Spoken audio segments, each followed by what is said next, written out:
Donald Trump ৪৭তম মার্কিন president হিসেবে শপথ নেওয়ার পর থেকে বাংলাদেশ ও যুক্তরাষ্ট্রের সম্পর্ক নিয়ে নানামুখী আলোচনা চলছে। বিশেষ করে ভারতের প্রধানমন্ত্রী নরেন্দ্র মোদীর সঙ্গে ট্রাম্পের উষ্ণ সম্পর্ক এবং বাংলাদেশের অন্তর্বর্তী সরকার প্রধান ডক্টর মোহাম্মদ ইউনূসের ডেমোক্র্যাটদের সঙ্গে ঘনিষ্ঠতা এই আলোচনার কেন্দ্রবিন্দুতে রয়েছে।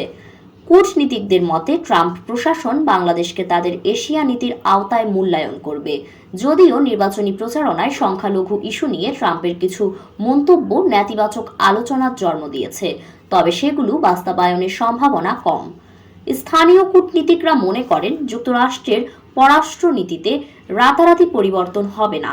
ট্রাম্প প্রশাসন বাংলাদেশের সঙ্গে অর্থনৈতিক সম্পর্ক জোরদার করবে এবং সহযোগিতার নতুন সুযোগ উন্মোচিত হবে। ভারতের সঙ্গে যুক্তরাষ্ট্রের ঘনিষ্ঠ সম্পর্ক থাকলেও ঢাকাকে দিল্লির চোখে দেখার প্রবণতা কমবে বলে আশা করা হচ্ছে। কূটনৈতিক বিশ্লেষকরা মনে করেন বাংলাদেশের প্রতি যুক্তরাষ্ট্রের আগ্রহ তাদের বৈশ্বিক এজেন্ডার উপর নির্ভর করবে, তবে জলবায়ু ইস্যু এবং রোহিঙ্গা সংকটের মতো ক্ষেত্রে কিছু অর্থায়ন কমতে পারে। অন্তর্বর্তী সরকারের প্রধান ডক্টর মোহাম্মদ ইউনূসের সঙ্গে ডেমোক্র্যাটদের ঘনিষ্ঠ সম্পর্ক রয়েছে, তবে রিপাবলিকানদের প্রশাসন এলে ইউনূস হয়তো আগের মতো সমর্থন পাবেন না। নতুন প্রশাসনের সময় বাংলাদেশের গণতান্ত্রিক উত্তরণ এবং শ্রম খাতে আন্তর্জাতিক মান নিশ্চিত করার বিষয়ে যুক্তরাষ্ট্রের সহযোগিতা অব্যাহত থাকবে। চীনে বাংলাদেশের সাবেক রাষ্ট্রদূত মুন্সি ফয়েজ আহমেদ মনে করেন ট্রাম্প প্রশাসনের সঙ্গে বাংলাদেশের সম্পর্ক স্লথ গতিতে চলতে পারে।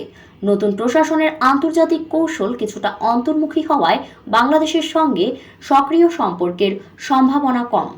বিশ্লেষকরা মনে করেন ট্রাম্প প্রশাসন বাংলাদেশের সুষ্ঠু নির্বাচন, মানবাধিকার এবং আইনের শাসন প্রতিষ্ঠার উপর জোর দেবে, তবে সামগ্রিকভাবে বাংলাদেশ ইস্যুতে বড় কোনো পরিবর্তন আশা করা হচ্ছে না।